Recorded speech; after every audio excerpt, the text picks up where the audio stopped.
Tell me one more beautiful light, one touch and I ignite. I feel the heat as we collide, like a fever that feels so right. So baby, tell me one more beautiful light, one touch and I ignite.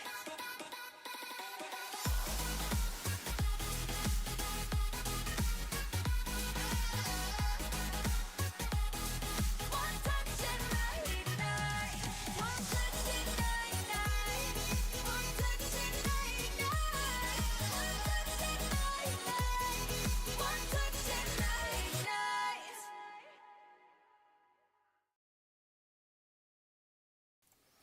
Hey there, friends. What is going on? Happy Sunday. It's Kodiak here.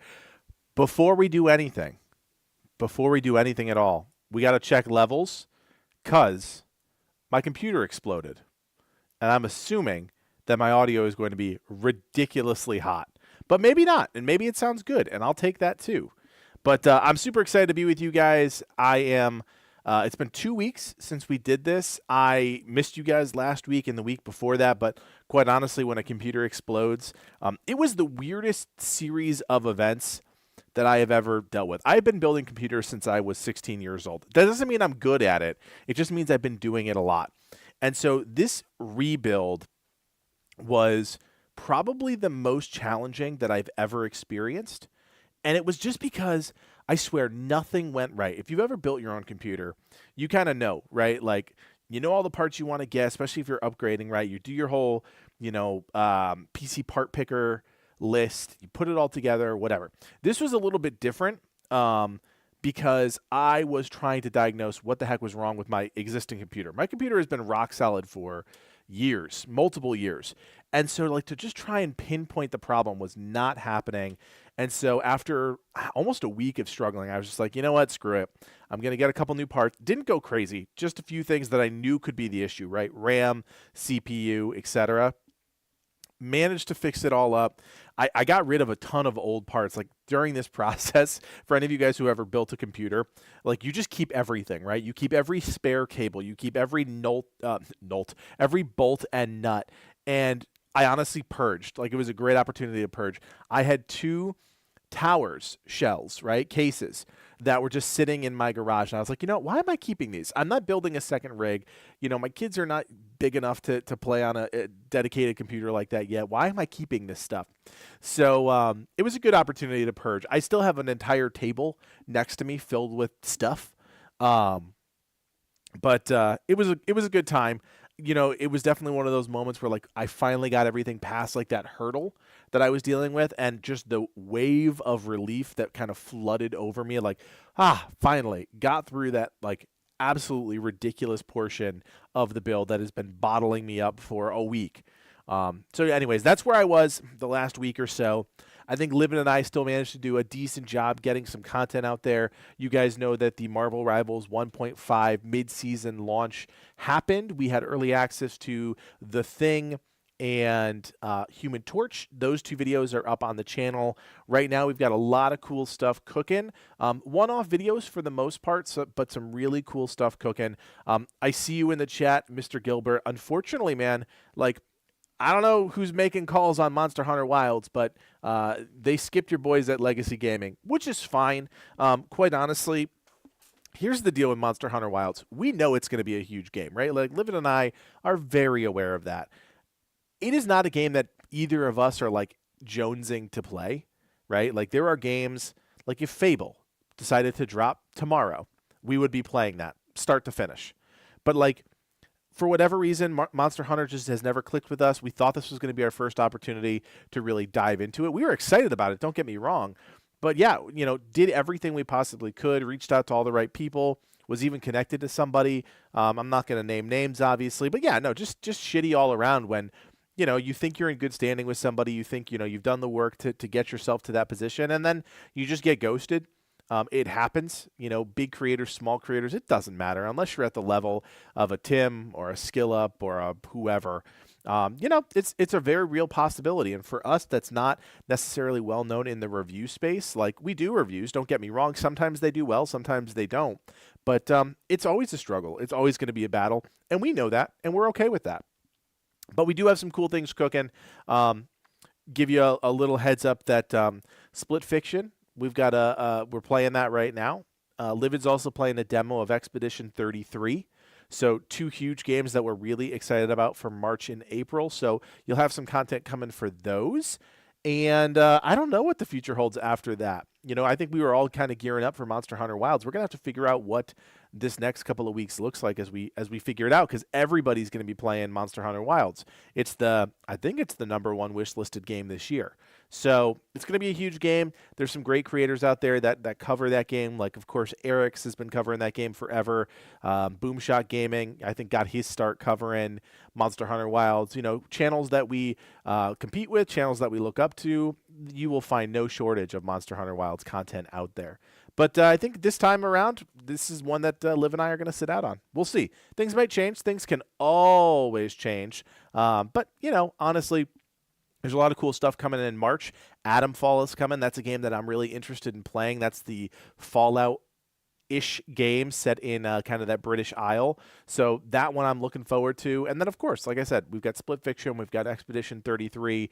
A lot of cool games coming up in April. And then in May, guys, I don't know if you saw the news, Dune Awakening. So I'm going to say it right here, right now. Tell your friends, tell your husbands, your wives, your friends, your cousins. I don't care. Legacy Gaming will be playing that game, we will be covering that game, and we will have a massive clan in that game.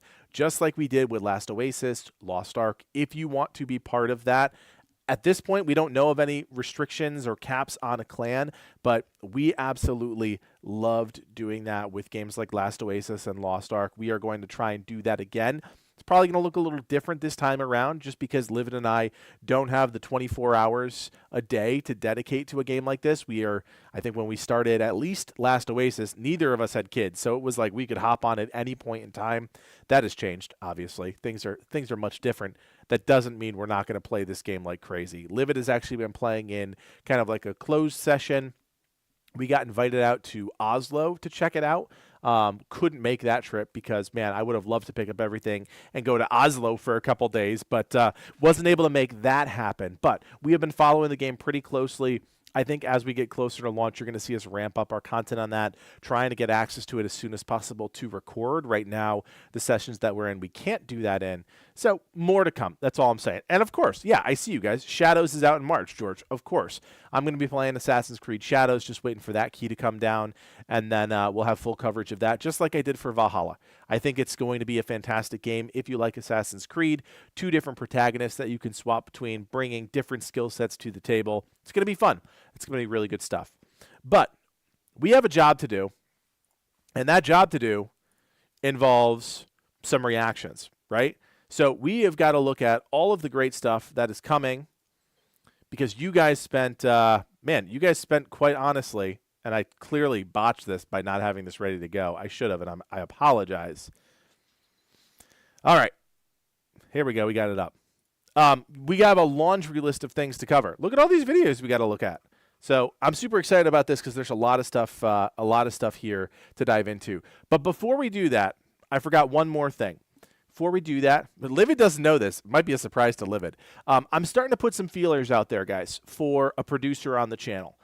Somebody that is going to help us out with some of the stream content, some of our long form, short form content. We're putting feelers out there. We're not doing anything yet. We're not hiring anybody, but see, he's aware. He's all knowing. But I want to put some feelers out there, start seeing if there's anybody in our community that would be interested in joining the team as a producer. That link is in our Discord. I posted something about it in the updates. You can also see a channel post on YouTube. We're looking for somebody that obviously is passionate about gaming, but also really communicative, super dedicated to the art of, hey, staying in touch with us and keeping us up to date as we work through projects. You're not going to be doing any video editing. We have an awesome team of 3 dudes that are going to be helping with that. And yeah, if you haven't already done so, join us on the subreddit. There's so many different ways to get involved now. This is part of the next phase of Legacy. We got to grow all of these spaces. It's exhausting, which is why we're hiring or looking to hire a producer for the channel, somebody that would work really closely with me, with Livid, and of course with the rest of the guys on the team. There we go. Okay, APB is out there. Now we need to dive into some reactions because there's a lot of cool stuff here. I am super excited. I see Sean John on here. Sean John always crushing it with the content. I saw Livid post a few things. Man, Sean John's just crushing it. Difficult Spares on here, a bunch of stuff. Again, guys, you can join the Discord. You can join the subreddit. If you're posting content on the subreddit, it helps with these streams, and that's the goal. So let's start at the very top here of where we left off last time, which is Battlefield Lab. Sean John 404 posted this, and actually, Livid mentioned something about this to me. Just passing in Discord one day. I have zero idea what this is about, so I'm pretty excited, actually.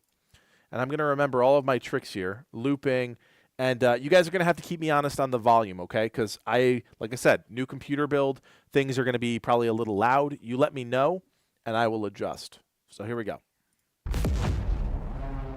Defending that last point in breakthrough. You and your squad going together, trying to accomplish something. Helicopter crashes into the building next to you, and all of a sudden the roof drops on your head. The vehicle play is the destruction. You've got tanks, you've got jets. You get a bit sweaty in your palms. That's full, all-out military experience. It's just unlike any other game I've played. This franchise comes with a long history, spanning over 20 years now. But the question is, how do we continue to build on that and push Battlefield to the next level? It's a good question to ask. I've been playing Battlefield since long before I joined the team. When 1942 first came out, the amount of fun that we all sat down and had with it is just, still like a fond memory. So in joining the Battlefield team, it was about the opportunity to give that team that space to do something just more amazing even than they've done in the past. We set out with this ambitious idea of creating this new Battlefield universe. And to make that vision a reality, we had to think big. Each of our 4 studios comes with its own culture and expertise into what we call Battlefield Studios. One team that spans across the globe and combines 20 years of franchise experience with emerging talent. DICE has such a rich history with Battlefield. We've been working on it for years and years. But we also want to do something bigger and better than we've ever done before. And you can't do that with one studio. DICE is responsible for the multiplayer part of the game, which incorporates things like destruction systems, class play, squad play, vehicles, gadgets, all of those kind of underlying systems that drive the experience. So here at Motive, we're working on multiplayer maps, and we're also working on single-player mission content. We're driving a cinematic experience to the level that's never been done on Battlefield before. Ripple Effects has a long history of working on the Battlefield franchise. We're working on an experience that is really going to open Battlefield up to a whole group of new players, but really still exciting that core audience that has made this franchise so successful. Criterion have been supporting Battlefield for a decade now, and now we're going to bring that to the table as a fully fledged kind of partner in the Battlefield studios. Mainly, we've been focused on the single-player experience. So the campaign is back for Battlefield. We have never before had this many teams and talents dedicated to the development of Battlefield. And we have a plan to create a new, exciting future for the franchise, alongside our players. This game has so much potential. So I think it's about giving the team this time to really hone their craft. We have to prototype, play test, get feedback, And then repeat that loop. over and over and over again. We have to find gameplay that really resonates with the players and then build on that. Battlefield Labs is our new development initiative where players will get to test specific focus areas in the game. We've done similar things in the past, but this is a whole nother level. We're doing it before we launch the game, and we're doing it with so much more content. It's an exciting way for us to interact with our audience before things go live and make sure that what we have is really fun and polished. And we have to test everything, combat to destruction to maps and modes. We're going to test all the new features that we're putting out, and we're going to test hardware like weapons, vehicles, and gadgets. We can try different things, but also validate what players are expecting from Battlefield.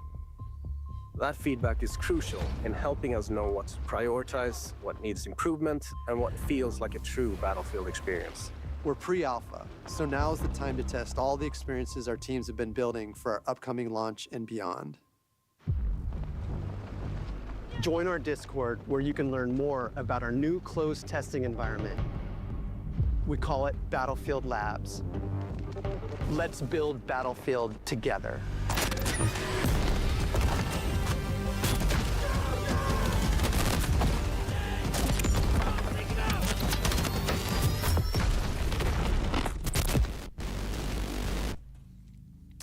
All right. Interesting. I was genuinely sitting here just kind of absorbing all of that because Battlefield is a game. I also have that kind of 1942 nostalgia, right? Like that's when I started getting into Battlefield, playing those early World War II games. And like you go back to them now, and it is from another era, not from the 1942, the 40s era, but I mean just genuinely from a 2000s, early 2000s gameplay era. So what I heard from this is, I think, a few different things that I think are accurate. The first is that they are doubling down on Battlefield, right? They're pulling all of their studio assets together within EA, and they are creating this super team. I don't know if that's a good thing or a bad thing, right? Like EA, as we all know, is one of those mega developers, and they're not doing a whole lot of innovative stuff outside of their EA original programs, right? Kind of like the Activision vibe where they release the same 3 games every year. That's kind of what I see this team doing. They are creating their super team across different studios focused on whatever is next for Battlefield. We don't know what that is yet, right? We just know that their philosophy has shifted. That's what this whole video, this 5-minute video was all about, was, hey, our philosophy is shifting. We're putting all of our resources towards Battlefield. Okay, cool. That's important to know. But obviously the second part of this is the actual labs itself. And I don't know, maybe it's just me. I have this weird, and actually this is actually a good thing because Livin and I are very different in this case. Whenever we get the opportunity to like play test a game, I never want to provide feedback. Like, I'm not playing a game, for the most part, to give you feedback. You should be hiring people that are giving you feedback on your game, especially like bugs and things like that. Like, that is not my job. You're not paying me to do that. So somebody should be getting paid to do that. We know that game testers are out there, and they should be paid to run these games through the gamut. Livid, on the other hand, has sent books to developers of games that we were playing, and I'm sitting there like, dude, just let's move on. We gotta go on to the next thing. Usually it was a content play, right? I'm like, dude, we gotta move on to that next thing. So there's a weird part of me that likes it and doesn't like it, right? Because I like that you involve the community. You never want to create something in a vacuum, because you do that, and there's an absolute chance, a high chance, that you are going to swing and miss, right? Because I don't trust any developer 100%, even the ones that we love, right? Even our boys at Gunfire Games or our friends at Obsidian, like, we don't trust any of them 100%. We have cautious optimism going into every game. But if you create in a vacuum and you don't involve the community, you don't run ideas by people, then yeah, of course, that's not going to work. But here's also the problem with this philosophy. Livid and I have done enough of these tests. We have been part of these communities long enough that we've seen what people's feedback looks like, right? I think of a game that we covered, and I don't want to use a name because I don't want to throw anybody under the bus, but it was a new survival game that's now already out and has floundered. It was a survival game that we were a part of, and it was through testing for years, like 2 years of testing, multiple groups, and it is just people lapping on praise. Oh, it's amazing. It's the best. This update was the best of the updates. Oh my gosh, this feature is game-changing, revolutionary. It's bullshit. It's all bullshit. These developers do not get anything from people just sitting in an echo chamber telling them how great they are, right? So with what I'm getting at is you have Livids in the mix, right? Somebody who's really going to give you constructive feedback on a game from the community, not getting paid to do that, but also probably not dedicating as much time as a resource that you hire to do that. On the flip side, you also have a bunch of casuals who are just looking for access and then just wanting more access and telling people how great their game is. That doesn't help developers either. There is a very fine line between the two, and there's also a filtering process that really needs to be considered when you go through this, because it is very possible. And I'm telling you guys, we have sat with multiple games at this point. We've been doing this for like 4 years, 5 years now. I don't even know how many years we've been doing this. But we have sat with games having access where they're looking for feedback and just seeing the train go off the tracks in real time, because people would give them feedback that was so stupid, quite honestly. And it's not because the feedback was bad, was because it was so minuscule to the actual vision of the game and how a game could reach that next level. So for example, I'm thinking of that survival game. You're telling me that the art design of a specific character model would look better with a green colorway as opposed to a red colorway. Like, that's the type of stuff we would see, as opposed to, hey, this character's animations are incredibly janky. They get stuck on terrain, blah, blah, blah, blah, blah. Things that would fundamentally change the way that people experience the game. That's not the majority of feedback people would get, and the developers would get, I should say. So I like what they're saying from a philosophy mindset, right? They want to involve the community. Love that. Developers should involve the community. At what level? Well, that's really the sticking point. And to put all of their eggs in this basket, that's crazy. It's really crazy. So I don't know. And I see you guys in the comments, George, talking about the pricing formula. I don't know too much about it, to be honest, about the pricing formula. I would love the game to go free to play and, you know, them to do cosmetics and other things, but like, I don't know. This genre, I've been so out of the mix on this genre for so long in terms of like being really competitive and wanting to be in this space. I just don't anymore. Like, do I want to hop in a helicopter and shoot stuff with Livid? Absolutely. I'll do that 10 times out of 10. Do I want to invest every day of my life into this type of game? No, I just don't. And I know a lot of people do, right? So folks that are way smarter than me, feel free to chime in, because like this whole thing is just, it's weird. It's overplayed and it's weird at this point. And I don't think any amount of committing resources to it, putting more guns in the game, unless they do something absolutely groundbreaking, right? And I don't know what that means. It could be a thematic groundbreaking. It could be a systems groundbreaking. It could be something. But if you just put together a really high-polished next Battlefield game, I don't think it's going to really do anything. I think it's going to be great for however long it's great, and then it'll go away. It's just this dynamic between Battlefield and Call of Duty that I feel like I don't know. I feel like I'm just kind of done with it. And I think a lot of people are done with it too. You know, of course, there's still a huge portion of players that play these games, and I'll jump in from time to time. But to put all of your resources is crazy. I think it's a bold move, Cotton, as they say. But yeah, I'm not sure I'm really there on any of this. I'm not sure I'm really there on any of this. But anyways, that's Battlefield Labs, and you guys will be able to check it out yourselves if you want to. I think coming up soon. I don't know. They didn't really put a timeline on anything here. They just said it's kind of coming soon. So there you go. All right. What I am excited to talk about is something new, because Battlefield's old. Battlefield we've done before. So Automatic Spring 580 posted Star Rupture. That's a cool name for a game. I don't hate it. That's for sure. We got a nice 2.5-minute trailer here. Oh, we're in 4. Are we in 4x3? I thought we were in 4x3. That just shook me to my core a little bit. All right, so this one is called Star Rupture. Let's see. I know nothing about this, so let's see what this is all about.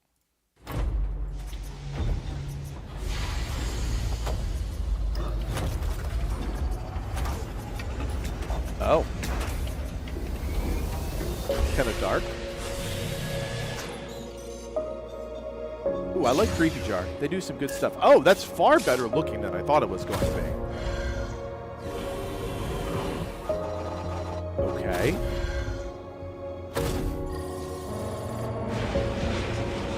Ooh, that's kind of cool. Oh, a little bit of Factorio? Satisfactory? Oh.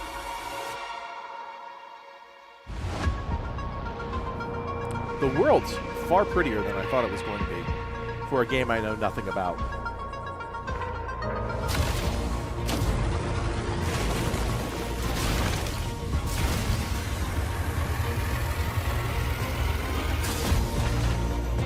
Oh yeah, there it is.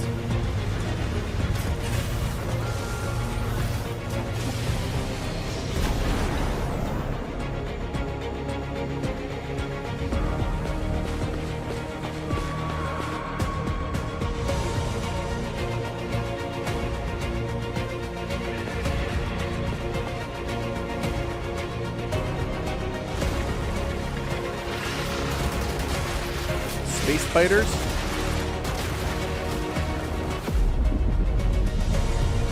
That was cool at it.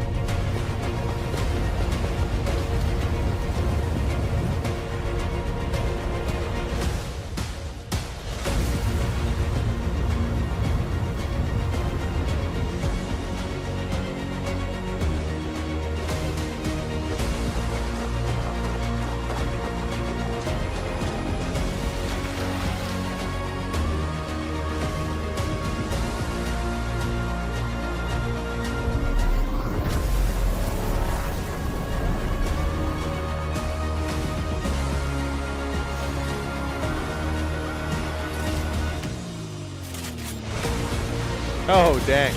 And wave defense is part of that? That's cool. Big boy. All right.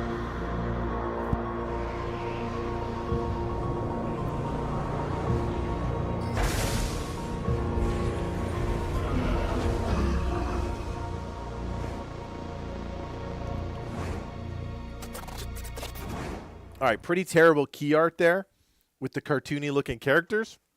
But surprised, I guess is the way to put it. I'm pretty surprised at everything that I just saw in that trailer. Now, full disclosure here, I am not somebody who has ever played Satisfactory, Factorio, any of those games. I know about them just because I've seen them pop off on Steam charts, but like that type of game does not speak to me at this point in my life. Maybe a game like this will bring me into that fold, but I don't know. Just never been my type of game. I understand the appeal of it. I want to be really clear. I get why people love those games.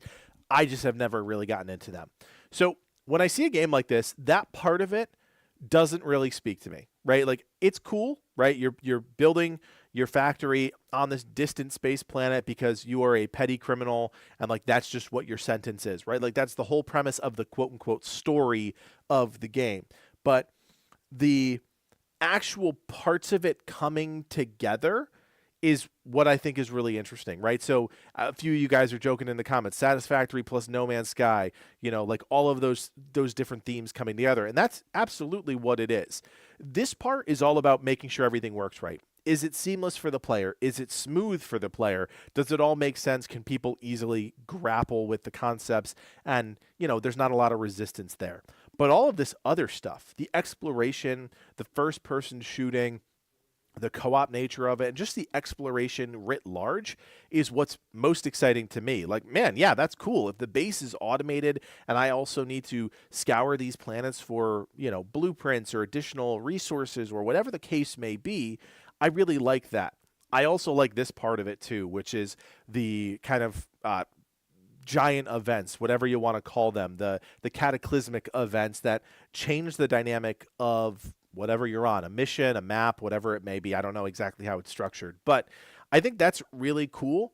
I think these types of games, and Livid has helped me come around on this. Now, I'm speaking mainly from a survival perspective, but games need a reset at some point, right? There are certain genres that allow you to just keep going, right? Just keep building, keep going. But that's how things get boring, right? I think Rust is a great example of that, where you're constantly introducing new content into the mix, resetting the whole world or the whole system of worlds, and then introducing that new content in a way that players can engage in.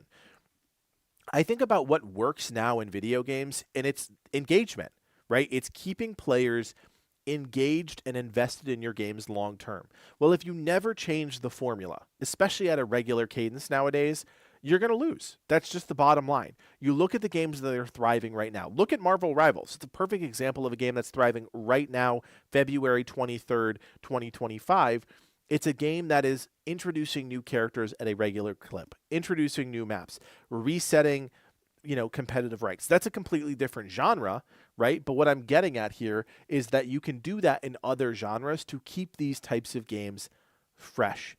And it doesn't have to be a live service. It doesn't have to be you have to pay for this thing, the season pass, this bundle content. You don't have to do that. The developers can just introduce an organic cycle of hitting reset, introducing new content, and keeping the game evolving. I think that's the key. This looks really good. I think this is a game that those types of players that are into Satisfactory, Factorio, No Man's Sky are going to love. Like, they're going to at least be invested enough to check it out.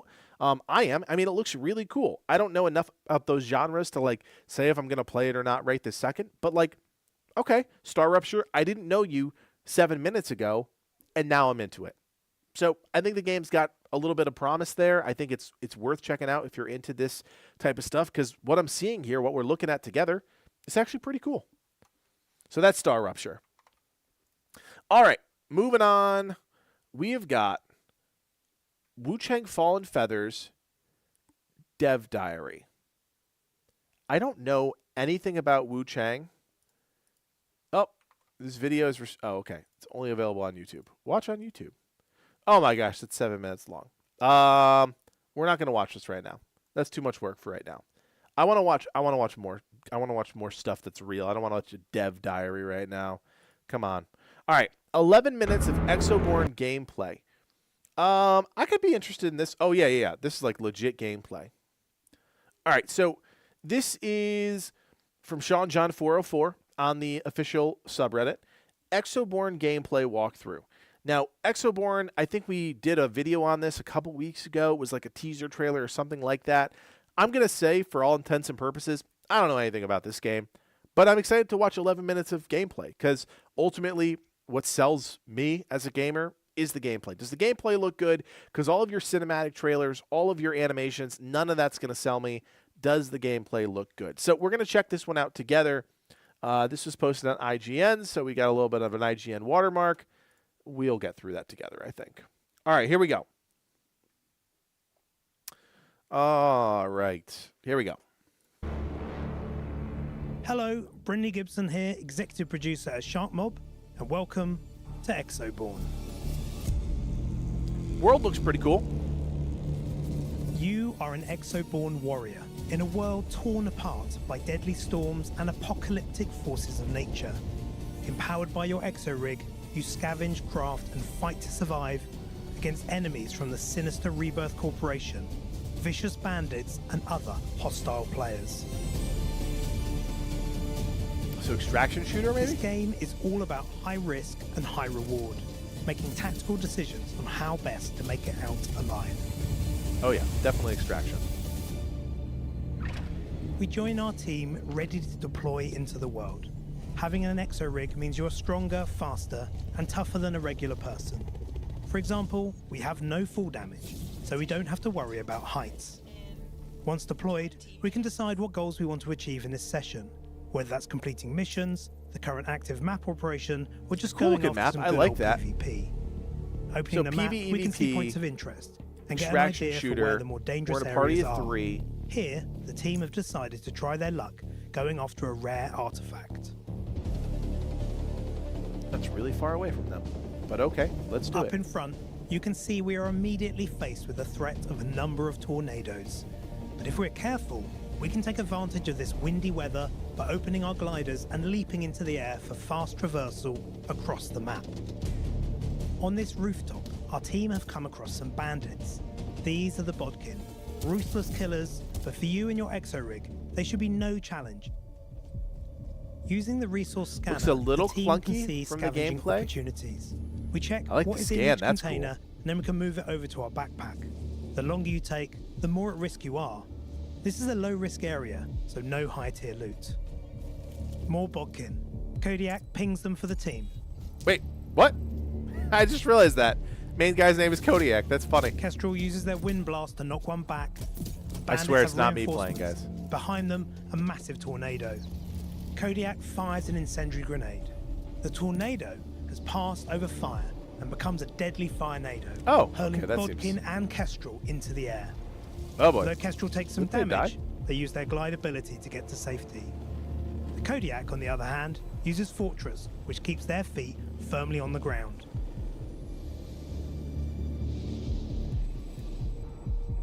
In this destroyed church, we found a data tick.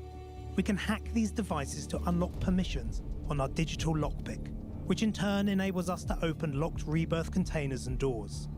You'll find valuables to sell, crafting materials you can use to build your exo-rigs, and sometimes equipment ready to use. Our team continues to explore as they head towards their objective of that rare artifact. It's raining hard, which makes the world more dangerous by not being able to hear enemies approaching. We stumbled upon more Bodkin, so let's take them out.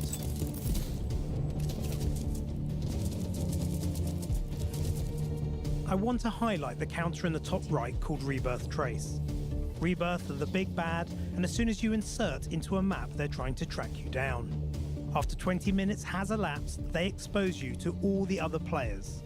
They know there are plenty of Renegade Reborn out there who'll hunt you down. Everything feels a little slow. World's cool though. With that explosion, our team is under attack. Here comes our first PvP encounter. The Kestrel takes the high ground and starts to snipe. It's the perfect exo-rig for applying this tactic. Oh no, the Viper's downed, so Kodiak runs forward and uses the field shield. They can tank for the team and protect Kestrel as they revive the Viper.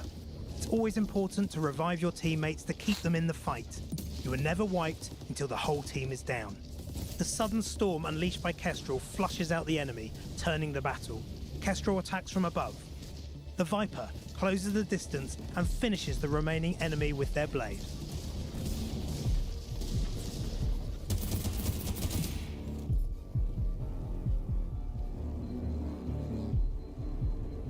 These guys were geared up, so we take what we need and equip that electro grenade right away.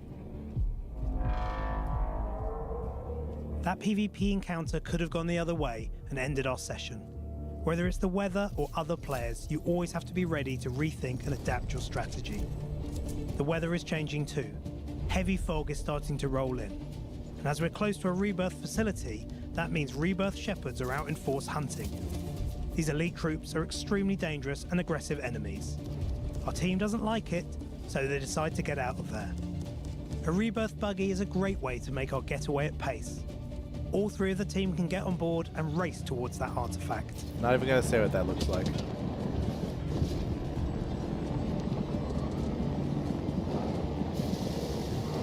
Rebirth trace is almost complete, and then our position will be compromised, which will increase the risk on our team. Finally, up ahead, we see our prize. A tornado has brought down a dropship, and inside we can find that rare artifact, and perhaps some other prizes. Our team needs to be cautious, as this kind of setup is perfect for an ambush. In this world event, that's a we long have to load break time. into the ship whilst defending against waves of rebirth drones. These rebirth wasps can be dangerous in greater I do numbers. like kind of like the mini scenario within the larger game, though.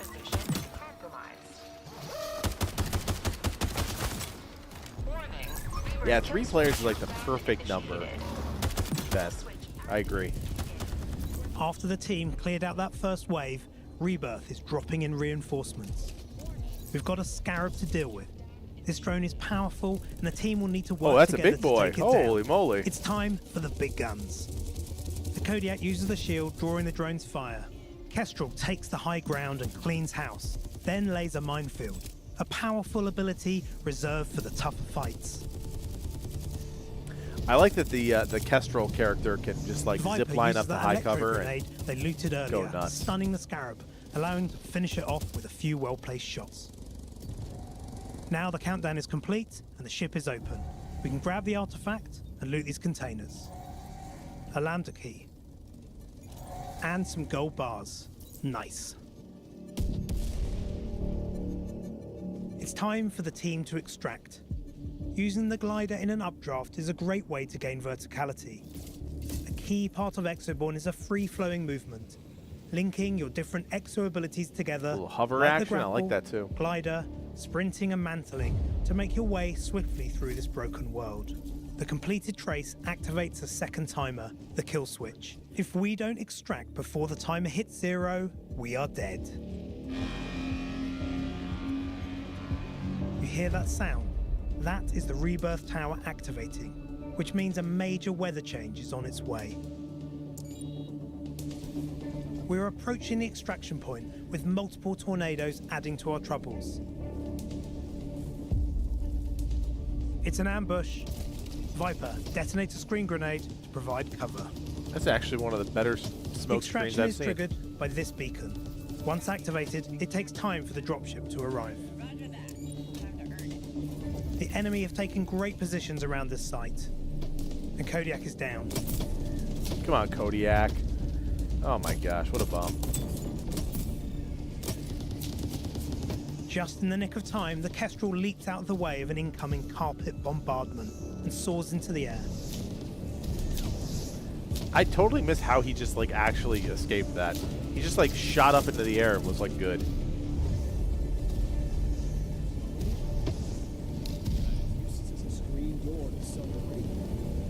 The dropship is almost here. That's The a Kestrel long has drawn the revive, my enemy fire. lord. And now Viper revives Kodiak as Renegade Reborn go to run them down. Back to their feet, Kodiak makes them regret it. Oh, nice. I like that move. Now with the dropship here, they can get on board.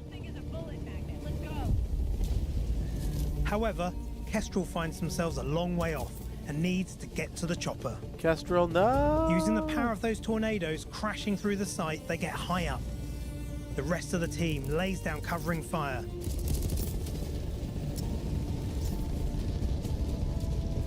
Safely landing on the roof, the Kestrel reunites with the team. And this enemy is not letting up. They are hammering our team for all their worth. I feel like the enemy has not hit a shot this entire time. It's a vicious firefight right to the end.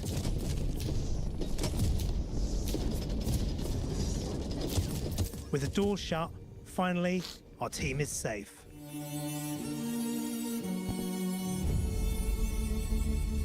Extraction achieved. Safe home, the team can share the spoils of war.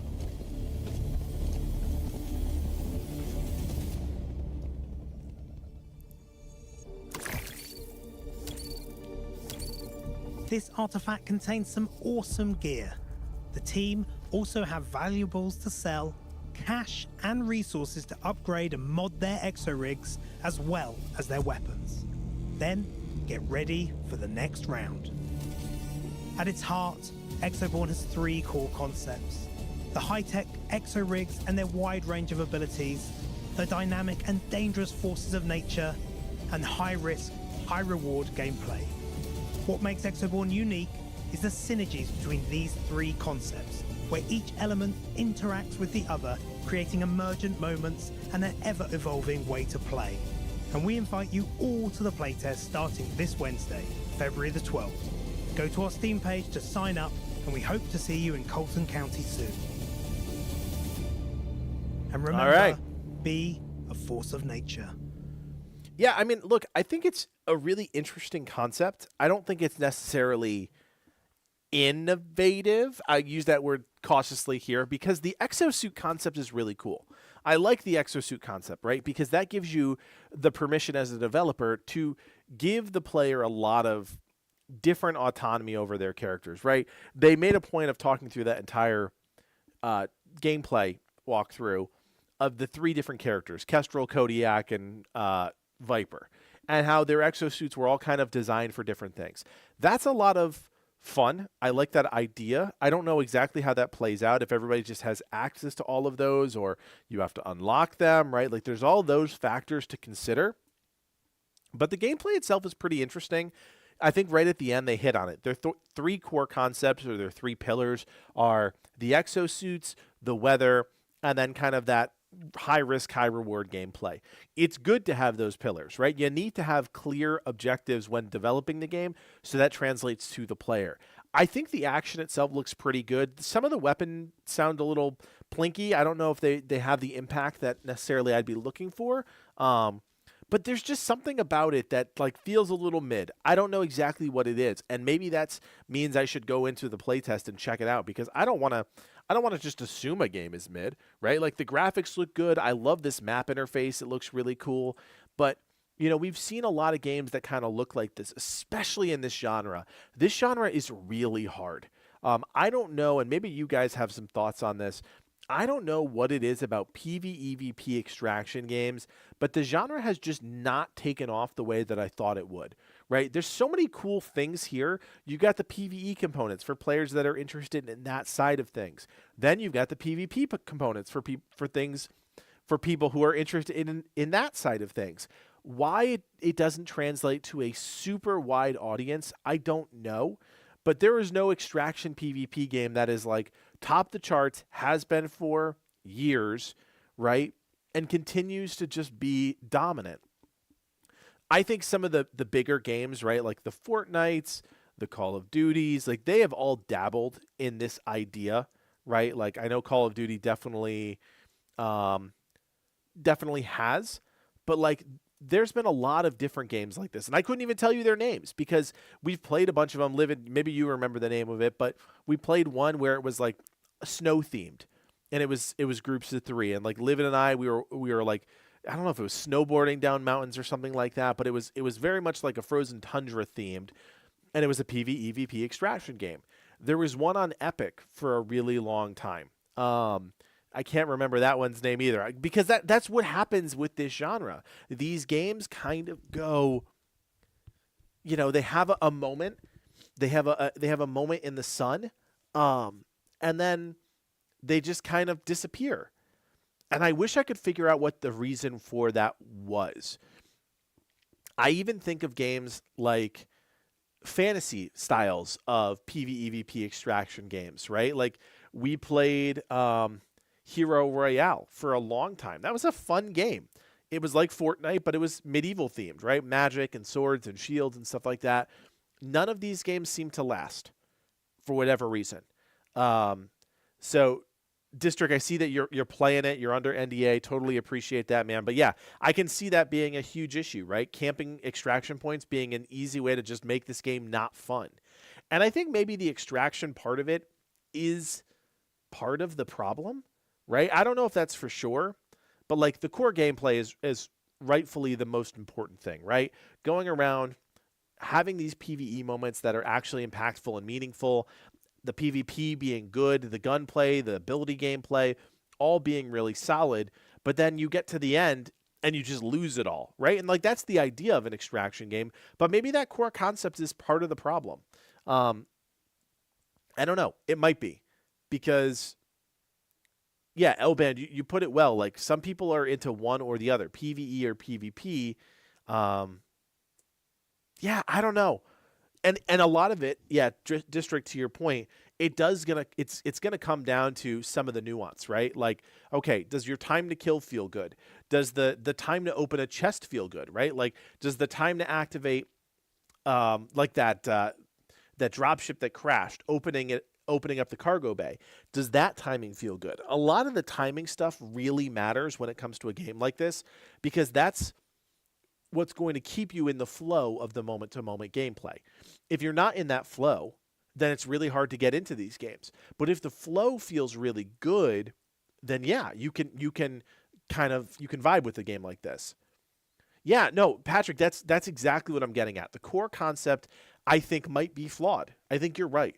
You know, we're having a ton of fun, and then the extraction part of it is not fun. And I think some games have tried to compensate for that, right? Like, you still get something if you lose at the end. Okay, that feels better.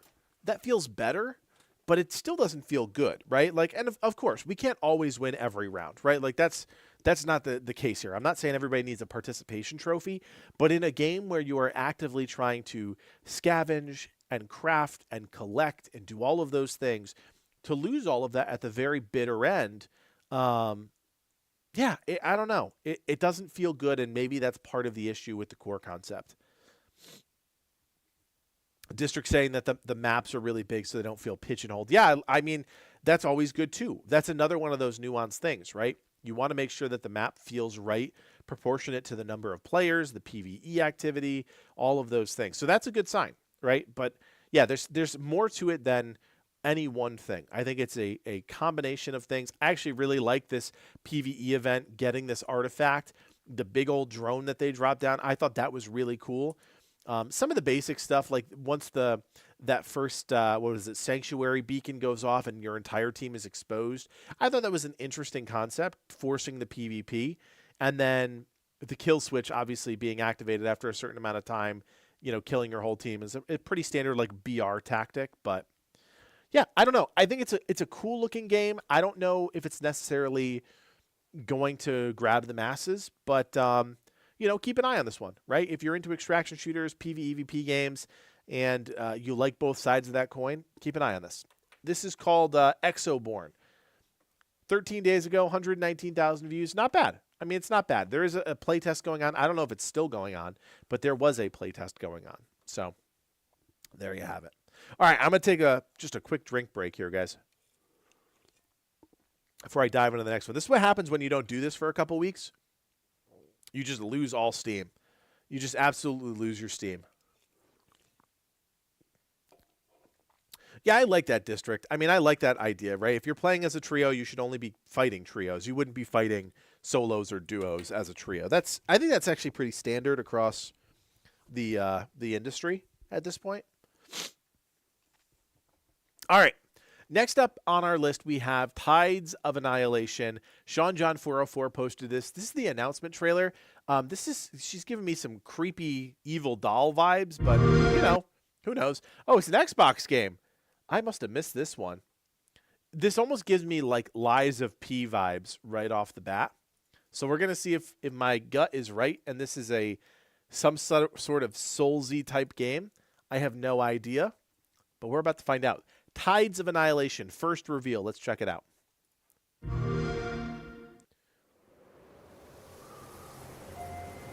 No one knows how that world came into being. It devoured everything from the past. Only I was left.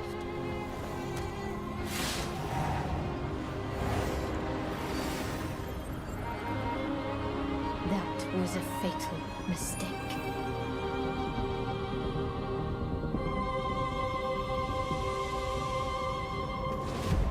It's the aura of the Grail pieces. I can sense it. As reforged. My wish can be fulfilled. Some trippy stuff right now. But wishes come at a price.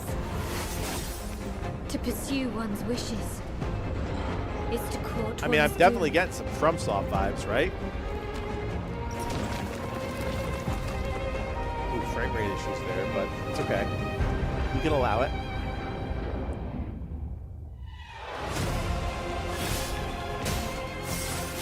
Oh, more Devil May Cry. Holy Grail. Blood. This is a feast only for the king. Maybe?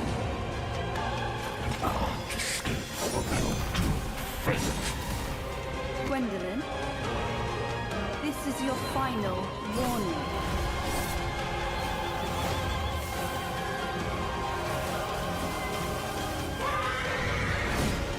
My quarrel lies not with you, but I will take back everything that belongs to me. Even if the price is my soul. Sheesh. Man, I love... The table is dead. It exists no more. Okay. I knew she was going to say something, so I had to wait a second. I love when a game just comes out of nowhere and it just intrigues me, right? Like, I just want to... This is what I want in games. I just want to be intrigued at this point in my life, right? We've talked about this time and time again on these streams. Innovation, doing something different, doing something new, even at the cost of failing, is far more exciting than the 9th sequel in a game we've played for 2 decades, right? So, like, a game like this, like, holy shit, this looks really good. Visually stunning, right? Let's just get that out of the way. Visually, it's really stunning. We're in some sort of London-esque place, whether it's a real London or, you know, whatever, alternate universe London. But it's very clearly mixing dark fantasy with modern, which is really cool, right? Like Lies of P dipped into that a little bit. There's a DLC coming out for that game, which I think is on the subreddit we can check out. But like very clearly, this game is inspired by the Devil May Cry's and the FromSoft games from the past. But also there's some cool, interesting other, I don't know how to describe it. It's not quite any of those games, but it's something similar, familiar, and different at the same time. Yeah, Ben's saying urban fantasy. Yeah, urban fantasy. I don't know if that's a real genre, but I like the way that kind of sets up everything here. Love the massive boss like fights, right? Like I am a sucker for just over the top boss fights, especially if there's some, I don't know how to describe it, some lore, some nuggets that get you into them, right? Like what games like Elden Ring do so well, and even Black Myth Wukong did so well, was give you just enough of a taste of why you're fighting the thing you're standing in front of so that you're just a little bit connected with it. That doesn't happen in every game, right? Everything looks really polished. So Livid actually just posted this gameplay reveal. I want to check this out too as kind of a part 2 to this little reveal here, because look, cinematics are awesome, right? We all love a good cinematic, but it doesn't tell us enough about a game. Here we go. We got 11 minutes of footage. Let's just jump right into it because I think we're all intrigued at this point.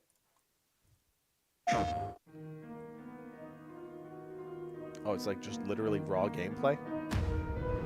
I mean, I'm okay with it. Let's go. I don't know what that was at the top there. Hold on. Real pause. I don't know what that was at the top there, but I saw like during the cinematic reveal, the character was able to call in like spirits or whatever version of that in this game is. It looks like there are multiple versions of that up in the top left. I don't know if that's what that is, but let's keep an eye on that.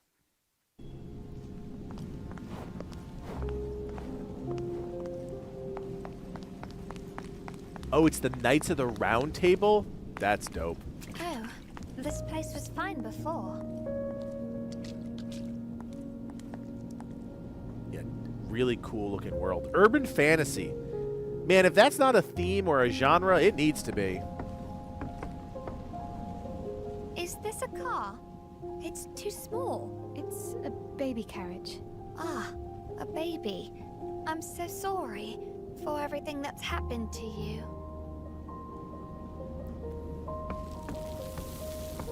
Yeah, the world is hyper detailed, looks really nice. Still not sold on like the story yet. Give me some time to figure this out, but you know, some of that Eastern inspired storytelling is not always something that clicks with me. That's a me thing. That's like Final Fantasy doesn't click with me in most cases.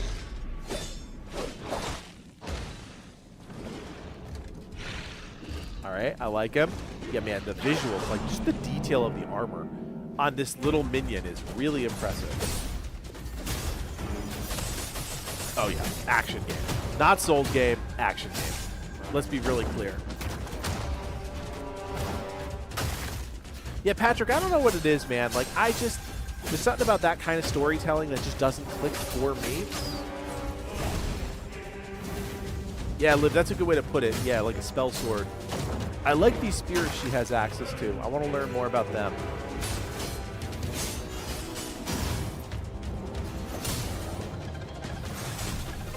Also, incredibly clean UI for all of the stuff that's happening on the screen, right?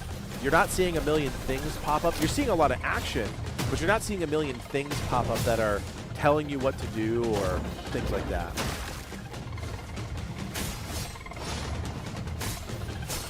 Damn, this is just solid. I mean, like, Devil May Cry, you now have a competitor, right? And I feel like Devil May Cry is not even a series that really has a lot of...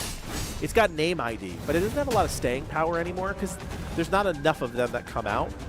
There's plenty of room for a game in this space.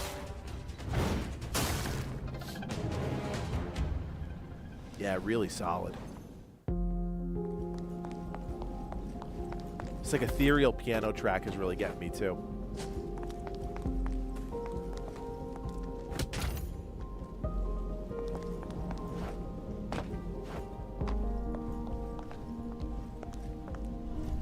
I think that's the case with a lot of games, Patrick. Right? I think that's the goal. Do you fear that?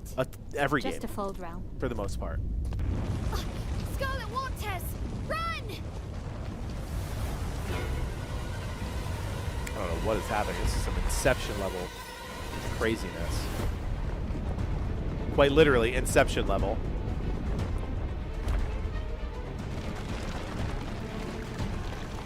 Watch out! Yeah, Ben, that's it for me. That's part of it for me too, man. Darn it. The Scarlet Waters are making this place even more unstable. I mean, this is quite literally a scene out of Inception. Start? Might be a way out. Let's go.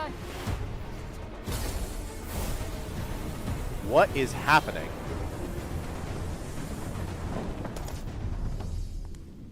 Britannia. Long time no All right. see. Oh no, not again. No. This giant shark whale thing. This is, I'm serious, guys. This is part of why I struggle to connect with games like this.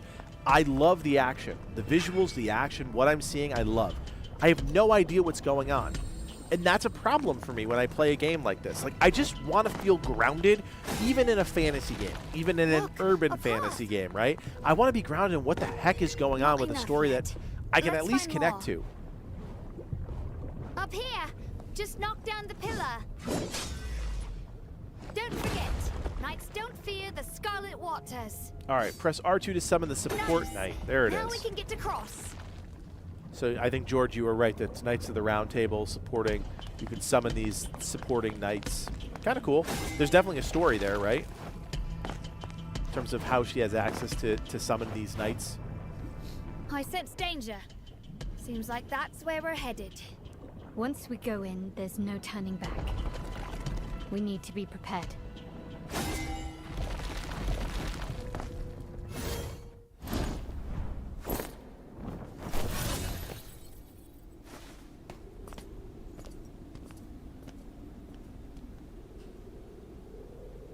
I warned you. Gwendolyn, Did you come here just to get upset? With me? Damn it, Mordred! That's up to you. Just here to read, are you? I have more pressing matters. You should have stayed out of my way. Like I said before, I've no interest in your throne. So, you're after the night for something else? That's right. You mind your business, and I'll mind mine. I mean, visually stunning, guys. She's a There's no doubt psycho. about that. Silence! Heyo. Oh, the girl turned into a bird, then turned into a weapon. Cheap trick. What? That was kind of cool.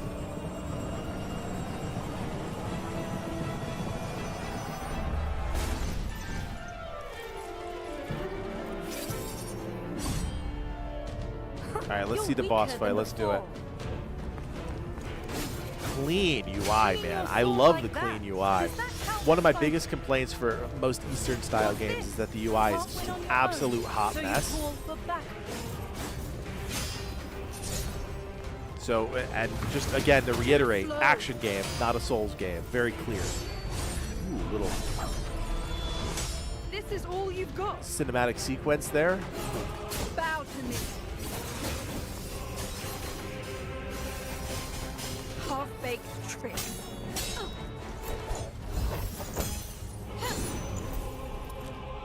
Very well. This is your own doing, pest. Wait, what?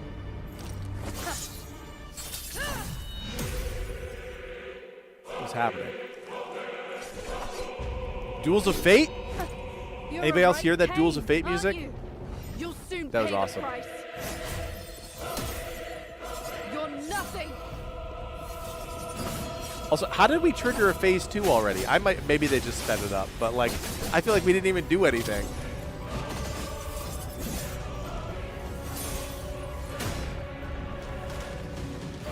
I mean, man, yeah, like the action is smooth as heck too.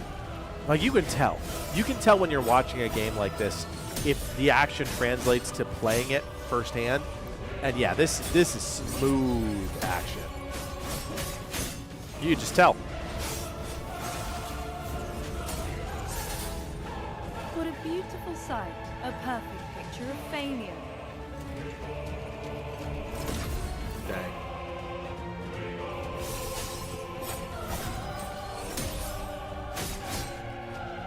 Kneel. Feel the true power of Pendragon. Oh Feel man, the despair. some of those This moments the frame rate just absolutely tanks, which is not a good sign, right?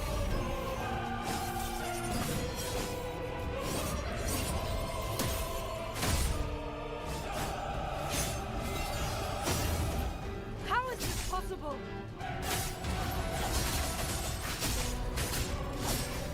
Man, I love the additional knights. Like, I love the call-ins of the spirit knights.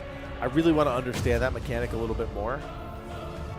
There's also so many different mechanics happening that I'm trying to figure out how all of them are activated. Like, is this a late part of the game, an early part of the game? It's really hard to tell. But she dead. She done. Or not. Never mind, we're dead. I don't know.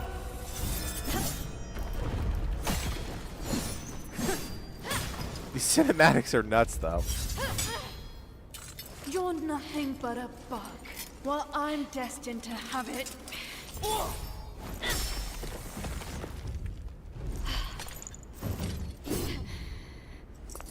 Phase I 3? may be a mere bug.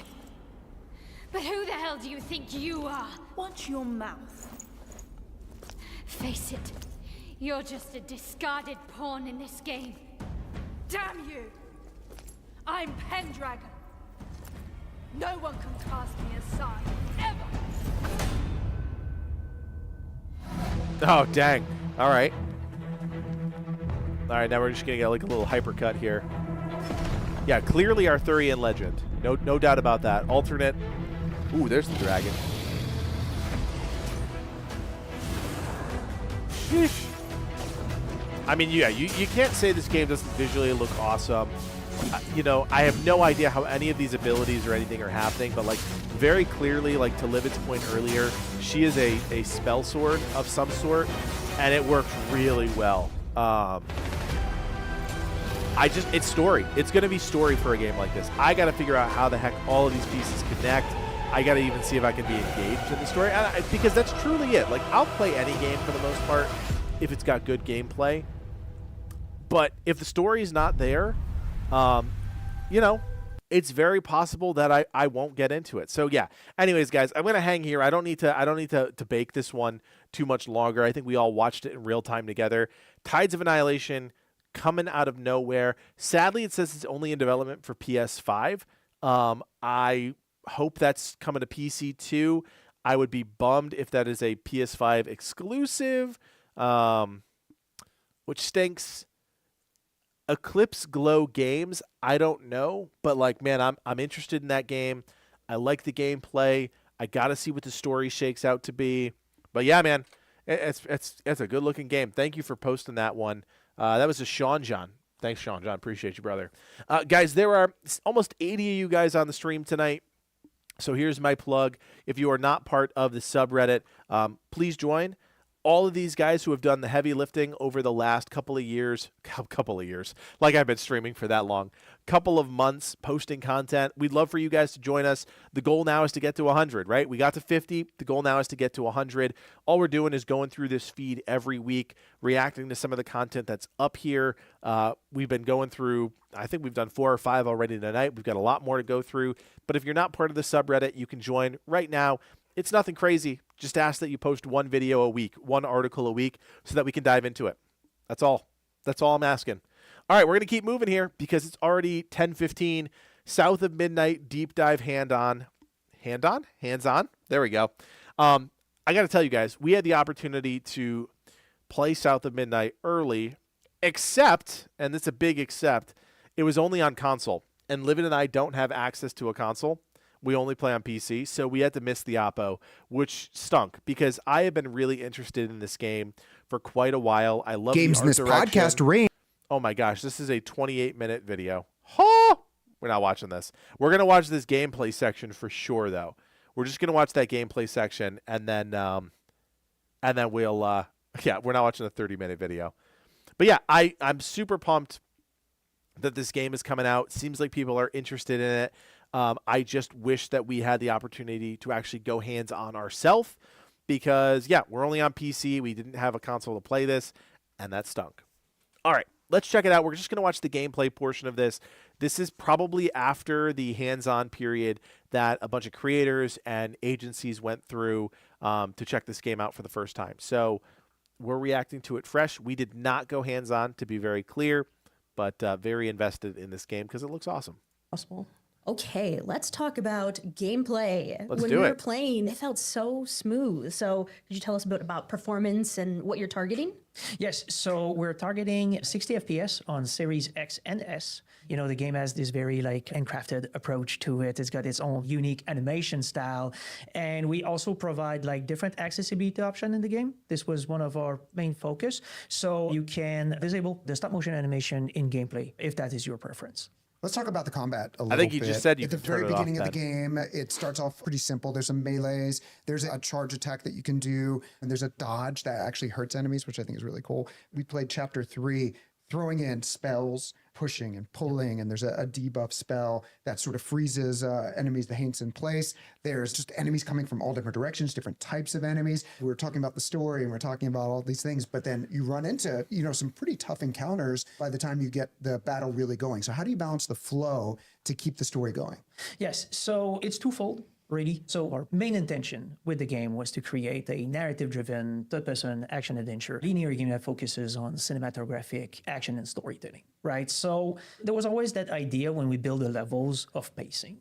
We wanted to make sure that we would go from exploring the world of the South with a strong motivation, and then as we go along, we explore and then It's having strange you combat go from encounters come in and kind the of, game that we just watched, Tides of permeates kind Annihilation, the to this, high points and you're like, of each oh, of those levels, okay. right? So This is it more was of what always a most balance games of are making like. sure that we have all of our core components, traversal being there for a while, contemplative exploration of the environment because the world look beautiful, there's all kinds of interesting things to look at, and then dive deeper into the high-octane action of combat. So that idea of having, very intense combat sequences mixed with, traversal that also has challenges, but then exploration that might be a little bit more, subdued, was really at the heart of making, these flows in the levels. With the idea of keeping Hazel's journey on a momentum, right? She's looking for her mom. She's disappeared. The whole story unfolds over 24 hours. It's very driven towards a specific goal. In terms of balancing the combat itself, what we wanted to do was to make sure that we would slowly ramp up the action. Sound of Midnight at its core is meant to be a more accessible experience. It really is pick up and play. Everybody should be able to kind of pick up the game and play. So we wanted to have that kind of smooth ramp up into the tutorial, which is something that you talked about. So we introduce all the powers one after the other so that you can kind of get the hang of it. And then as the game progresses, we start ramping up difficulty. We still wanted the game to feel, a little bit challenging further down the road. And that goes through two things. One is to make sure the encounters start to have, more enemies, different variety of archetypes that shows up, as well as the player unlocking a few of the upgrades that are going to make Hazel more powerful in combat.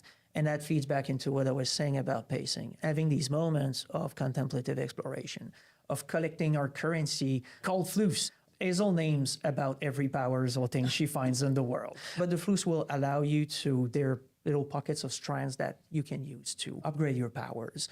And that's the other thing that played, in the combat, aside from just the archetype composition, but also the new powers you're gonna get that are going to, at some point, makes the game a bit easier. Now, the thing that's important is that Sound of Midnight is not an RPG, it is an action game, right? And what I mean by that is that you can always offset the challenge by just player skills, right? You can get some abilities that are gonna have some bonus damage on it, but at its core, it's really about your gameplay execution, being able to, dodge your attack properly, do your counters properly, using your spells in strategic ways. Skill issue, yes.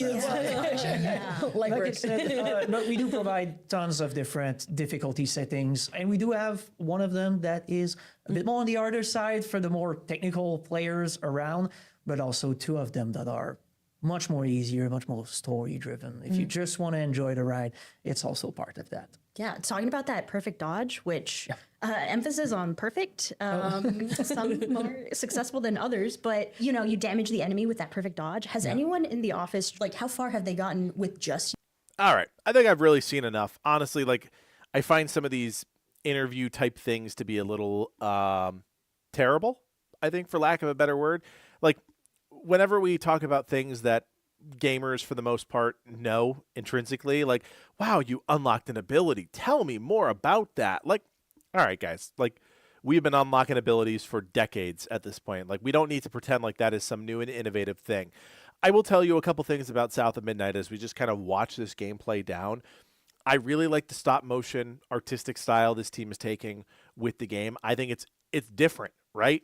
If nothing else, it is different, and it's in a different setting, the Deep South. There are not a whole lot of games that are approaching their worlds this way. And to also have it really tied into folklore, I think is really cool. I don't think we're getting a true sense of that in this. I think he even said this is the tutorial area for the game, but I think we're getting a sense of what could potentially make this game special, right? It's a single player, narrative-driven action game. It's not a long, drawn-out RPG. It's about unlocking new abilities and then executing with those abilities. We're not seeing a whole lot of enemy diversity in just this gameplay that we're looking at now. It's the same type of Slender Man type, spirit creatures, whatever you want to call them. And of course, we've seen the skill tree a few different times. We don't have a lot unlocked at this point. So we know it's the tutorial or at least early game area. But I think everything that we've seen, from the world design to the animations to the combat in general, does it look like Tides of Annihilation? No, of course. It doesn't look exactly like that cinematic game that we've watched here on the channel. But it looks good. And until I go hands-on, I really can't say more than that, because it's hard to tell from, these types of videos exactly. I said it before. The combat can translate through the screen. I look at this and I'm like, I can't tell. I can't tell you if it's smooth. I can't tell you if it's janky. I just don't know until I go hands-on. Other games, you can see it and you're like, oh, this is going to be smooth as heck. This one I'm not so sure about. Again, I really like the concept. I like the approach to the game. They're trying to do something different. Hazel, the main character, you're a weaver, so you're definitely just going to have a different set of skills than the standard, wizard or witch or mage, for lack of a better term, right? It's a whole different concept. I don't know what just happened, but she just went to some sort of alternate reality. Haven't seen that yet, what I think is really cool. But yeah, I mean, here's the deal. It's a narrative-driven game.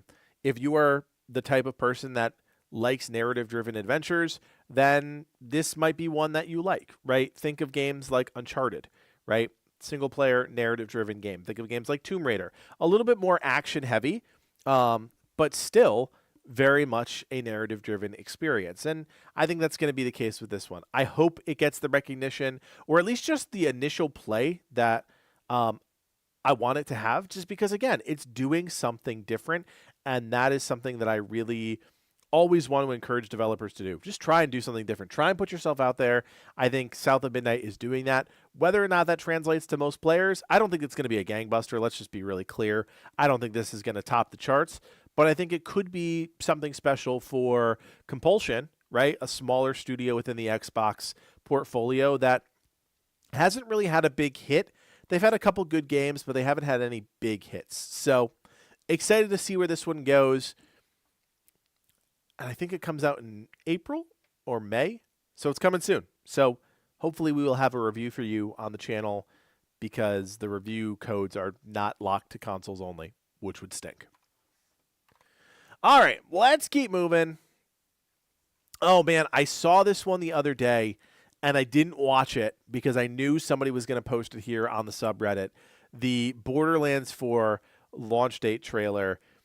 I saw the reveal trailer, and I got to tell you guys, I just wasn't that interested in it. I looked at it, and I'm like, all right, it's Borderlands. How does Borderlands, and this is the same conversation we had, we've had this conversation before. How does a game like Borderlands break out of the monotony of doing the same thing over and over and over again? I don't know the answer to it. I don't, because a game like Borderlands has been doing the same thing with Gearbox since it was first released. And yes, they've introduced new heroes, and yes, they've of course changed their gun formula or whatever. But like, okay, what is Borderlands 4 bringing to the table that's different? I don't know the answer to that, and I'm hoping that the launch trailer that's only a minute long. Oh my gosh, how is a launch trailer only a minute long? I'm going to tell you exactly what we're about to see. We're about to see so many fast cuts, it'll blow your mind. And they've always done this. Gearbox has always done this, tried to overwhelm you with just speed and loot, quite honestly. So let's see if I'm right here.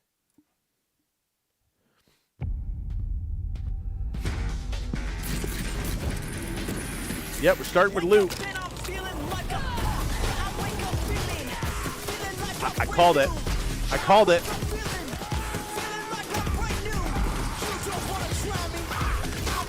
So why does it look like crap? Hold on. Hold on. What? Why is it 720? All right, whatever.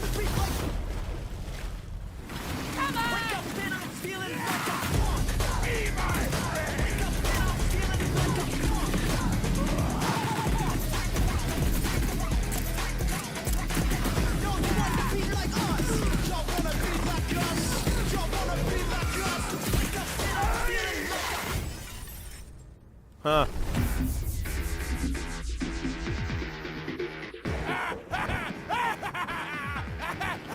Wake up and I'm feeling like a punk.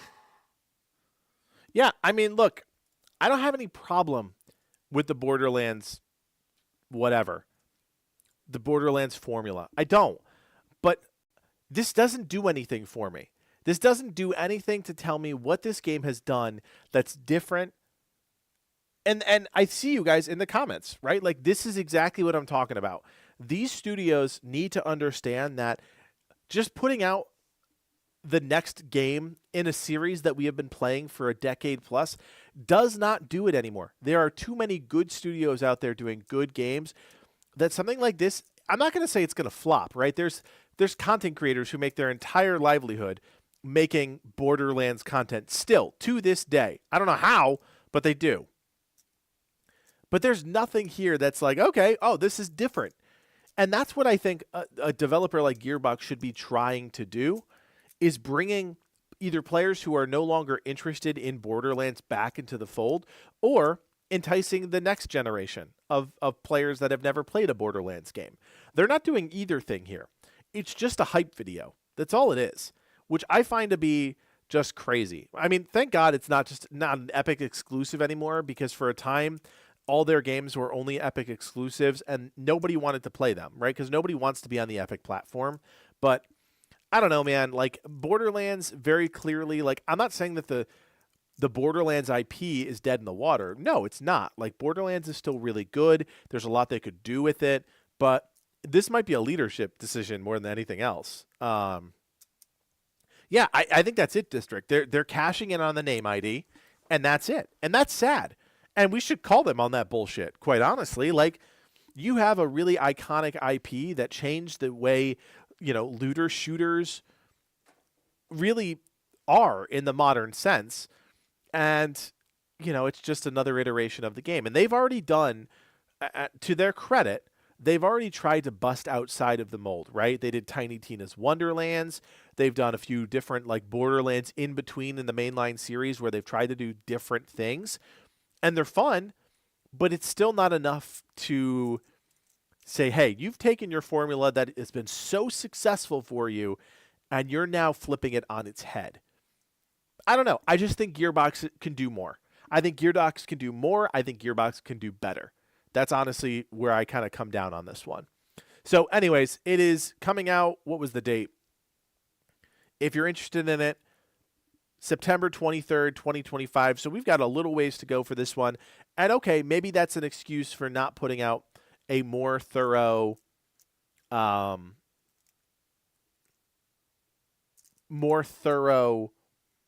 read your comment, L-Band, and then I literally froze in my spot as I was reading it. It's their reason for not putting out a more thorough trailer, right? They're still months away from this deployment date. They can ramp it up and create more overview type content. We all know what Borderlands is, so how are they going to entice new players to play or entice old players to come back? That is the name of the game. There you go, Borderlands 4. Yeah, best take tonight. Epic is not at Steam's level. Yeah, that's not a hot take. That's just the norm. That is what it is. They're trying, and competition is great, but forced exclusivities are aggravating. Yeah, I don't want to have to play a game exclusively anywhere. Just make the game freaking available everywhere. Like, just do it. It like, exclusivity is not going to get me to ever buy a console. It's never going to make me switch away from Steam, right? Like, I understand the logic behind trying to have exclusives on Epic, but like, you were going up against a juggernaut in Steam.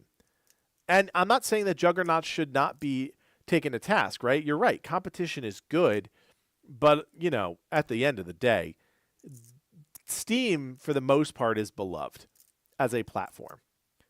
If they were hated and people were actively looking for an alternative, that's one thing. But they're not. People love Steam.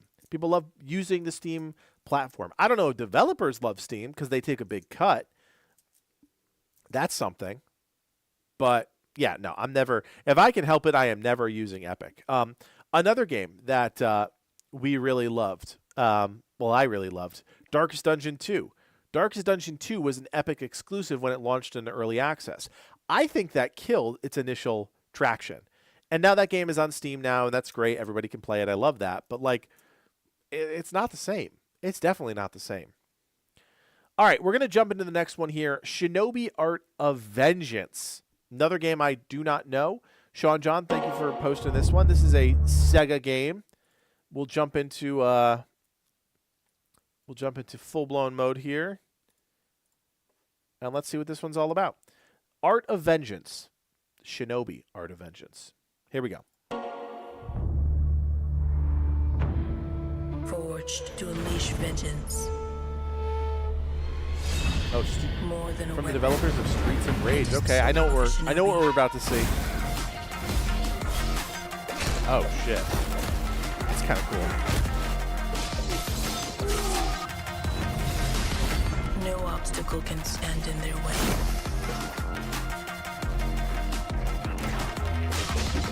Soaring where others would not dare.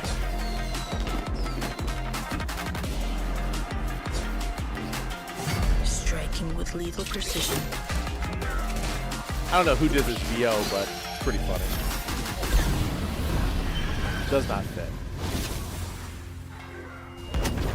Each that weapon a tool, each tool a part of the whole. This is the mastery of a shinobi.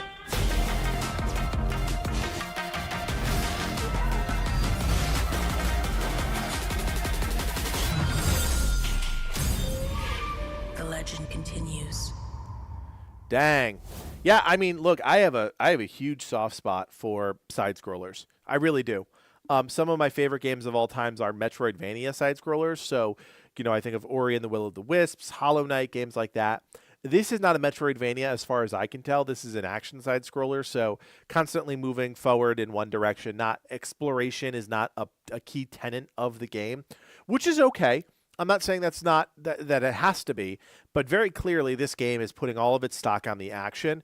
I also really like the art style. It's like comic booky in a way, but also feels very modern and sleek and stylized at the same time, which I think is cool. So yeah, I mean, I don't know if there's too much more to say about this one other than I really like the action. It feels very fluid, very fast, which is a huge part of these types of games. I like some of these different scenes that we're seeing, whether it's like this scene right here with the crazy power-up ability, or even that snowboarding scene we saw. There's a lot of really cool action bits here, and I think a game like this is going to be made on its action, right? Does it have good combat? Does that combat evolve over the course of the game? I mean, like, yeah, just do you want to play a badass samurai for, however long the game is? Yeah, probably. Like, if you want to do that, you can. I don't know what this nonsense is. Ghost outfit, medic light amulet, in-game upgrade currency. Like, I don't like any of that shit. Like, okay. This is not the type of game. Maybe it's just me. You guys tell me how you feel about this. A game like this, just release. You don't need all this stuff. You don't need it. You don't, because, like, okay, sure, you want a couple pre-orders, fine. But that's not what this stuff is. This is digital deluxe. This is pre-order. Play 3 days early for a game like this? Come on. I get it. I don't know. I think this is overkill for a game like this.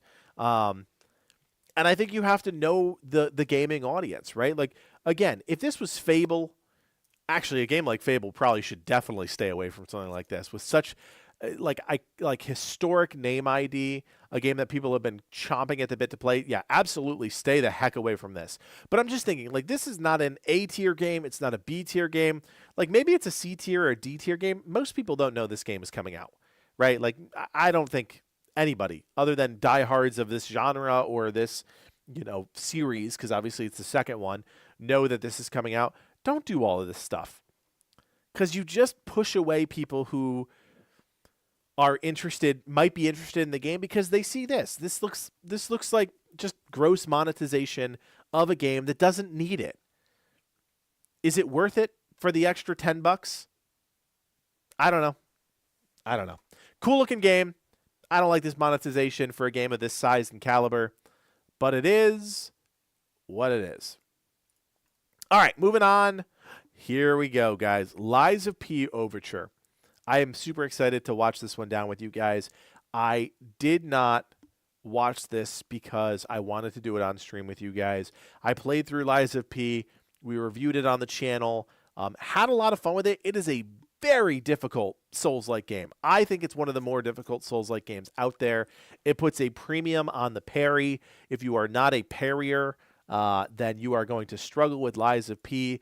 They have been teasing this one for quite a while, so I'm pumped that they are finally ready to reveal it.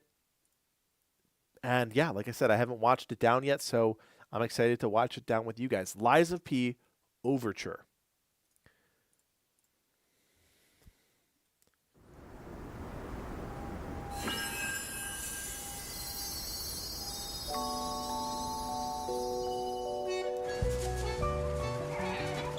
How can it be winter all of a sudden?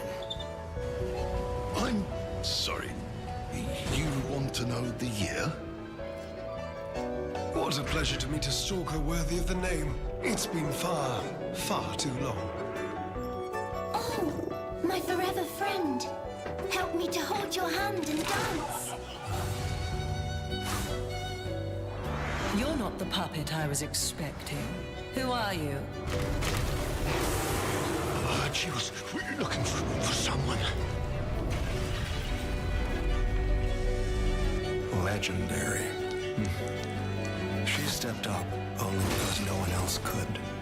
Too many stalkers were lost to that evil. What?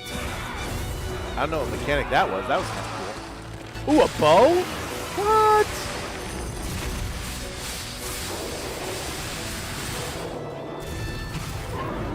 I'll do whatever it takes. Your survival is all that matters. Nothing else comes close, not even my life. I swear I won't be late. Not again. Dang. Yeah, I mean, look, Lies of P, it feels like it's been forever since we had the opportunity to play through this one. So it's hard for me to remember exactly what was going on in the game, if I'm being honest with you guys. But yeah, Lies of P was one of those, I don't want to say it was a sleeper game. I think everybody was pretty hopeful that it was going to be a good entry into the Souls competition, if you will. They definitely nailed it. I think most people that played it liked it. I didn't love it, but again, that's because they put an absolute premium on parry. And in the Souls genre, I always like the flexibility of being able to either focus on parry or focus on dodge. And they didn't really let you, like, they let you dodge, don't get me wrong, but they really wanted you to parry. And that's just not how my brain was wired. It's not how my brain plays Souls games. My brain that plays Souls games is wired to dodge. But what I do like is that they are going bigger. It's very clear. Like all of these kind of expositions of these boss fights that are very clearly boss fights are bigger than they were in the base game. The base game, I think everything kind of felt, for the most part, pretty contained, pretty compact. Like, I really like the showcase here of, okay, you had our base game, which was well received. We're going to try and take that a step further, which I get from this trailer. I definitely see them saying, okay, we're going to throw caution to the wind a little bit. We're going to try and do something a little bit different or bigger or better. And that's what Overture is. So that's pretty exciting. Summer 2025, not going to have to wait long. If my intuition is right, this is probably going to be something that's revealed at the Summer Game Fest with a release date that's like a week later, or even potentially like revealed at Summer Game Fest and then, hey, you can play this right now, which would be amazing, right? That would be so cool. So I'm really excited about this one. I'm going to have to get myself back into Lies of P mode because I have not played this in a long time. I don't even like remember half of the systems in the game, other than the fact that you have a cool mechanical arm that can be a gun or a shield or anything like that. I can't remember any of the terminology, so I'm definitely going to have to get back into it. But more Lies of P is not a bad thing because this game was well received and people really liked it. So there you go. Love it. All right, let's keep moving here. Wow, we still have a lot of stuff. Sheesh. Okay, what time is it? Oh, 10:39. Guys, we have to do it. We got to do it. I got to skip some of these for now. We'll hit them next week, okay? We got to do this. Dune Awakening. Release date, reveal trailer. We got to talk about Dune Awakening, guys. Like, what are we doing? It's only 2 minutes long. So here's the deal. Like I said, Livid and I have been part of the playtest for a while. Livid has put in a ton of time into the playtest. Me, not so much, but I know what's going on in the game. We are super excited to eventually be playing this game, create content for this game, have a huge clan for this game. If you are interested in this one, you have to join the Discord. Be on the lookout because we're going to get our kind of ducks in a row soonish so that we can hit the ground running, because this is a massive game. We love playing these types of survival games with a big crew. And we did the same thing in Last Oasis, and it was a ton of fun. So we're going to do the same thing here. And for now, let's check out the release date reveal trailer. Few survive this world. But those who do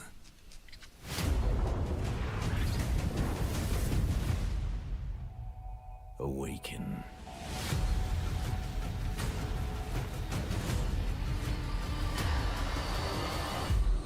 The desert wants you dead, Offworlder. If the sands don't take you, the storms will swallow you whole.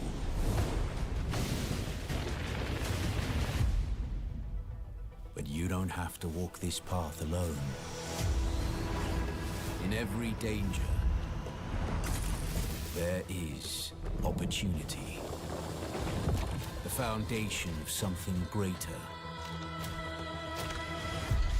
A power waiting to be harnessed. Desert power.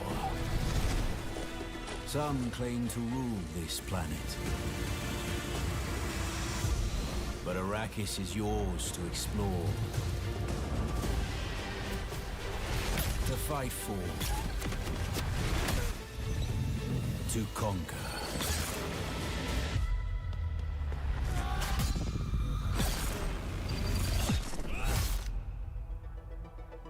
But there are forces beyond even your control.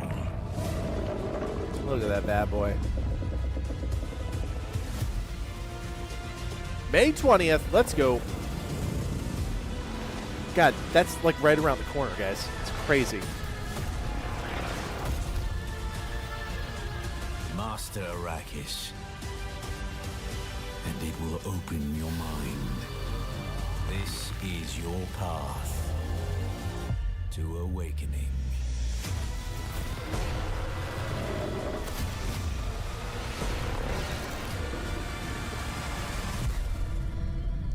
I'll tell you guys, the game looks far better than it did back in its early state, I guess you could say. Like I said, Liv and I have been part of this for over a year now in terms of testing it. So we've seen it in some pretty rough shape. You have to remember, this is the Conan Exiles team, right? Like, this team is not going to drop the ball on this one because there is a ton of... What is happening? There's a ton of really cool stuff that this team could do in this game world, right? There's no doubt about it. This team could do some incredible stuff in the Dune universe. They're working very closely with Legendary to make sure that not only are they accurate, but also where can they push the boundaries, right? They're creating this massive sandbox game, this survival MMO type experience. And so, yeah, they are going to want to push the boundaries so that they can continue to evolve the game world for the players that are inevitably going to play this game. May is not a very busy time in gaming, right? There's not a lot going on in May.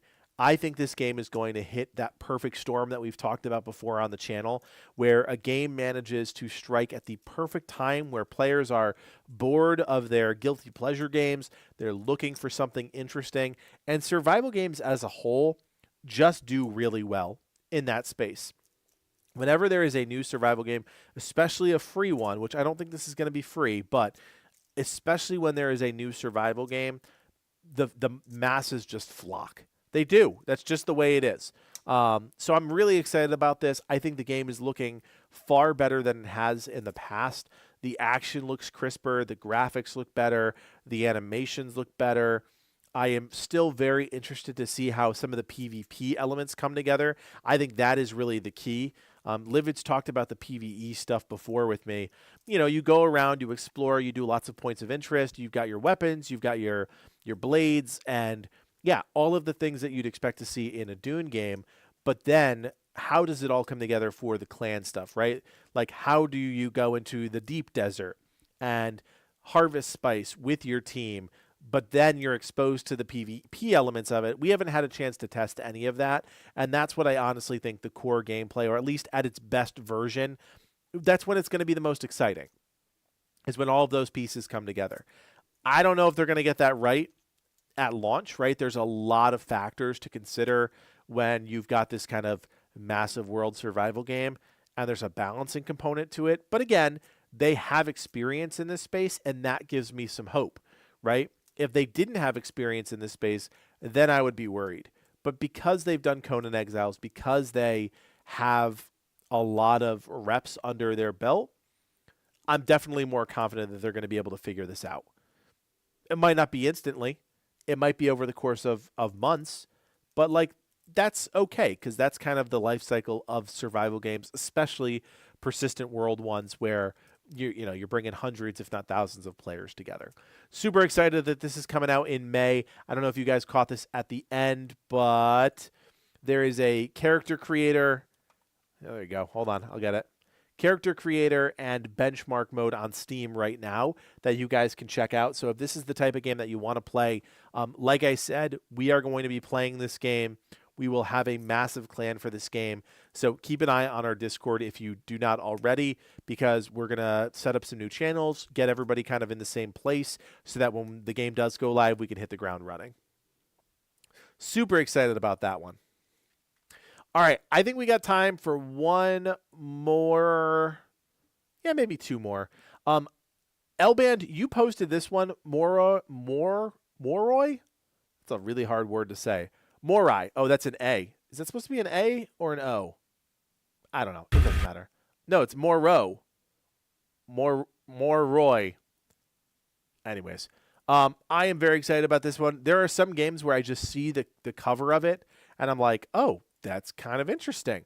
This is the case for this one. It's only 48 seconds long. I wanted to look at this one, Moroy, because I just thought the cover art intrigued me. I don't know anything about it. I don't know what the gameplay is, so let's find out together.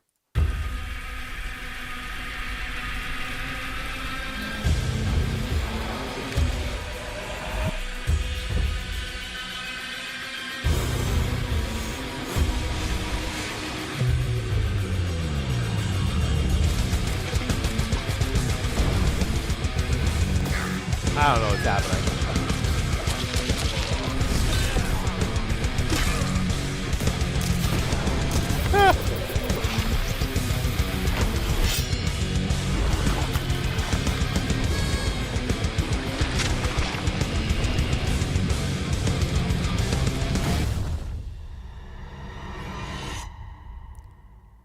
Okay, well, I'm glad I clicked on it because I'm not going to play it.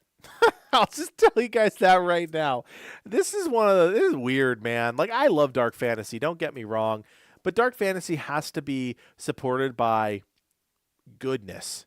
And I mean that in a gameplay sense, right? Like, I don't know what the heck is going on here. You've got guns, you've got abilities, you've got swords, and yeah, I think I'm going to have to check out the demo for this one to make a full analysis, but like just right off the bat, there's a lot of pieces of this that I just don't get. The Dark Fantasy stuff is quirky, right? Like we've seen Dark Fantasy stuff before. That's definitely intriguing, but the gameplay itself doesn't look great.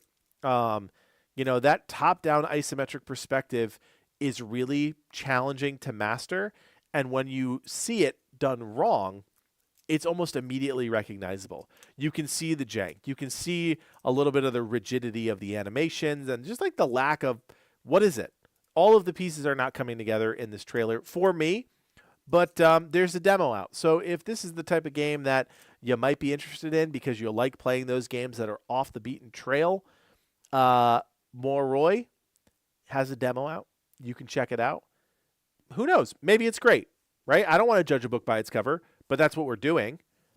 But I'm never going to say like that's the end of it because I'm going to check out the demo. I might not play the full game ever, but I'll check out a free demo to see if it's any good. There you go.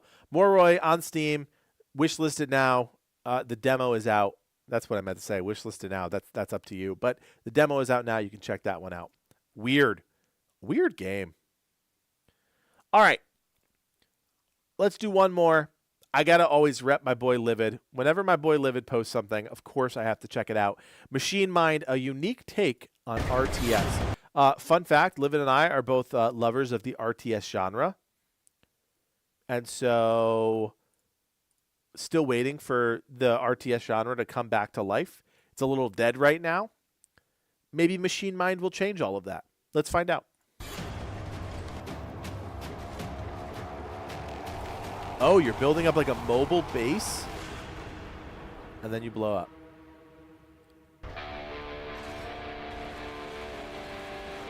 Oh, that's kind of cool. Huh.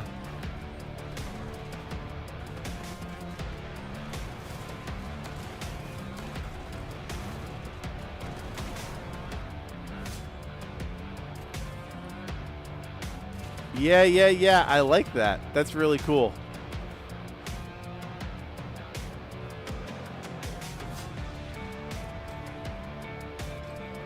Oh, but you build a base too. Okay. That's what I was wondering. Oh, big old map too.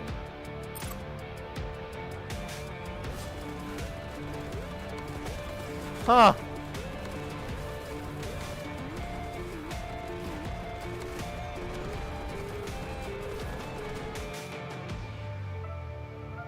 That's really cool. You know, I look at a game like this and I always just, again, it comes back to innovation. I'm sitting here with a big old grin on my face because I'm like, oh, that's really different. I don't think I've ever seen a game like that. That is the premium currency in my world at this point when it comes to judging games. The gameplay looks good too, right? This whole concept is really interesting. You have a mobile base that you continue to expand. That's what you're using to go out there and scout the wastelands with. As you're bringing back resources, you can build a base of operations, but then, of course, your base is exposed to other players. It's a cool gameplay loop, all designed around this kind of like theme of a mobile fortress, and that's really interesting. I really kind of like all of these things. I don't know if this is multiplayer. Maybe I missed that part of it, but very clearly there is some base management components to it.